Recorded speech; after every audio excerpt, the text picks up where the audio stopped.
My chair is incredibly squeaky in this video. I apologize. It's just like being a little whiny bee right now. Should I flip it over and oil it? Probably. Am I going to? Not right now.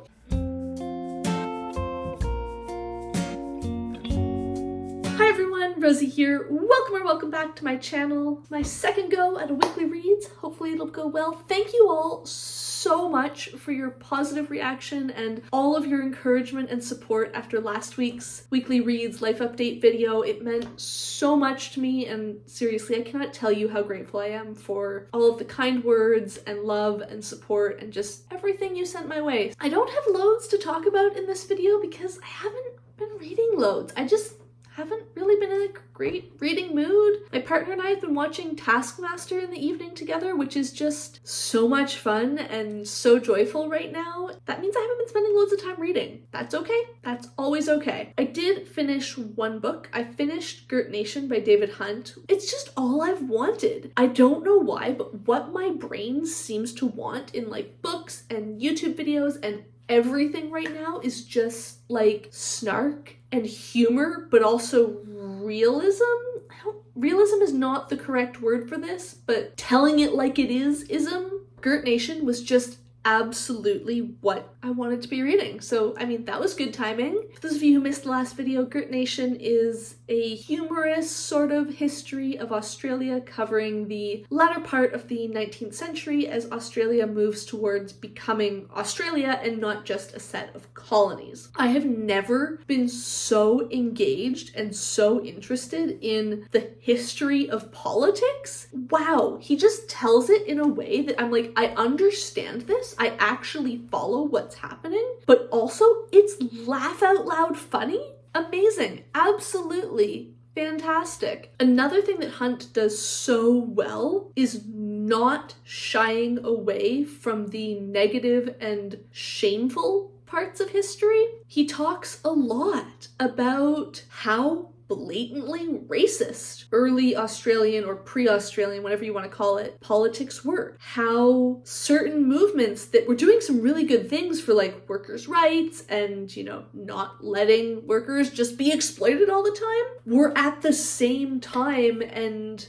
the same people were also being incredibly racist to Asian immigrants in Australia. He does such a good job of highlighting that and explaining that nuance. Yeah, just not shying away from it, and also exploring this is why we shouldn't avoid talking about this. This happened. This was real. It does no one a service to pretend that it isn't or that it didn't happen. It just makes us feel good for the moment, and that's not a productive thing to do. I highly recommend this whole series. They're really, really good. I will say I think Girt might have been slightly less funny, but more coherent than the first two books in the series. It was still hilarious, as I said, still laugh out loud funny, but it wasn't as laugh out loud funny. But what it gained from that is that it was more organized to me. And even though I knew the material less, I felt like I understood it more in this book than I did in the first two. You don't have to read the first two if you're just interested in how Australia became a country and don't care about the earlier stuff. Pick it up here. It's not like you're going to be missing, well, you're going to be missing some really good books, but you're not going to be lost on the content if you start with Girt All right, what else have I been reading? I did make like this much progress on The Girl in the Tower. That is still a currently reading. I read maybe another hour of it. But as I talked about in my last week's video, I'm just feeling this like I don't want to read it. What I realized is I will read it. I'm going to keep reading it, but I'm not DNFing it because I do want to continue, but I don't want to read it. I'm feeling right now like I don't want to force myself to do things. I don't want to force myself to read a book if it's not what I'm in the mood for. Yeah, that's what I'm doing. So instead I've started a couple other books. I started The Burning Page by Genevieve Cogman on audio. This is the third book in the Invisible Library series. I read the second book, The Masked City, in January, and it was fantastic. I needed another audiobook to read, so of course I picked this one up. I'm hoping to read the whole series over the next couple months. So far it's really, really good. I'm really enjoying it. I'm looking forward to reading more of that. It's hard to tell you about what's happening in this So I'm going to give you the general premise. There's this library that exists between all sorts of alternate worlds, and the librarians go into these alternate worlds and save manuscripts that are particular to this one world sort of thing, or it's this version of a story that didn't get written in another alternate world, or it's a book that the author died before they could write in most worlds sort of thing. And by doing this, I think they sort of stabilize the fabric of reality sort of thing. Not totally clear because it's been a long time since I read the first book, but this one continues to be exciting, continues to be very fun. The tension is ramping up and I'm loving it. There's a character who was introduced in the second book who I was like, the way she's written, I feel like she's gonna be back. And she totally is. She's back in the third book, and that has me so excited. I am a little bit worried that maybe there's a love triangle thing setting up. I hate love triangles. Just make them a throuple. Why are we bothering with this love triangle shit? Just give me all of the great fantasy polyamorous badasses, but we'll see. Whatever happens, I'm sure it'll be good, and that will continue to be a very exciting read. Last night, after I finished Girt Nation, I needed something else to read because, I mean, you guys all know that I can't sleep without reading something, so if I'm not asleep, I need to start a new book. I first started The Break by Katherena Vermette. This is a crime novel. I don't think it's exactly a mystery novel, and more a novel that surrounds a crime, if that makes sense. But I'm only a few chapters in. It's set in Winnipeg in, well, what I would call Western Canada because I'm from Eastern Canada, but I'm sure Manitobans would probably call Central Canada because it's actually in the middle of the country. Anyways, in a largely Indigenous neighborhood. From what I understand, it follows a whole bunch of different characters who are in some way linked to this event or this crime and seeing what that does to them and their community. I'm not totally sure. I'm only 3 chapters in and it seems really good. I'm really enjoying the writing. I'm really enjoying the characters. I think it's going to be a bit dark, but for whatever reason, that's not putting me off. I'm excited to keep reading this.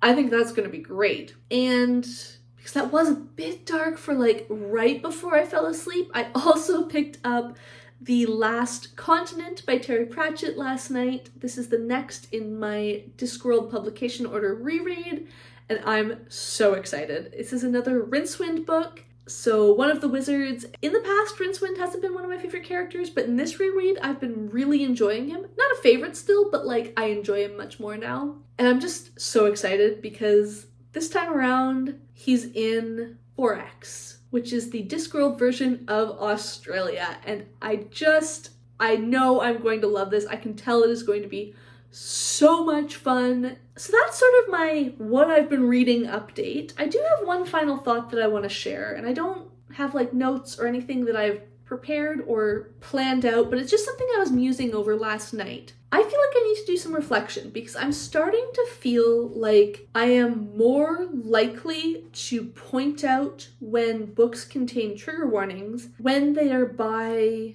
BIPOC authors. I don't really know what's going on with that or why I'm doing that, but I started reading The Break, and within the first few chapters, my brain was going, oh, I must make a note to mention the trigger warnings in my review. That's good. I like mentioning trigger warnings, but then it got me thinking, and I was going, why is it that I always think that about books by BIPOC authors and not necessarily about books by white authors? Because Amberlow, which I read earlier this month and talked about in last week's video, there's some definite trigger warnings in there. There's some definite, like, you should be aware that this is a thing that's going to be discussed. Maybe it's because it wasn't as graphic. Maybe it's because that's in a fantasy world, and for me that feels more detached, even though it probably doesn't for people who are actually experiencing negative emotional responses from these descriptions. Maybe it's because what's being described in The Break is being described in what feels like much more realistic terms. I don't know if I'm more likely to comment on it in books by BIPOC authors, in which case that's something that I need to fix and either comment on it consistently or not comment on it at all, because I feel like that's unfair and is going to make it look like the books by BIPOC authors are more brutal than the ones by white authors, which I don't think is the case, and I don't want to give that impression. I don't want to review unfairly like that. Or is it that books from BIPOC authors I tend to read tend to be the more gritty, brutal, horrible things happening books, in which case that's something that I maybe need to address in the book choices that I make. I don't only want to read about trauma from non-white authors. That's not a good approach. I want to read about Black joy and Indigenous joy and that sort of thing as well. I don't know what the answer is here. I don't have necessarily a point to make.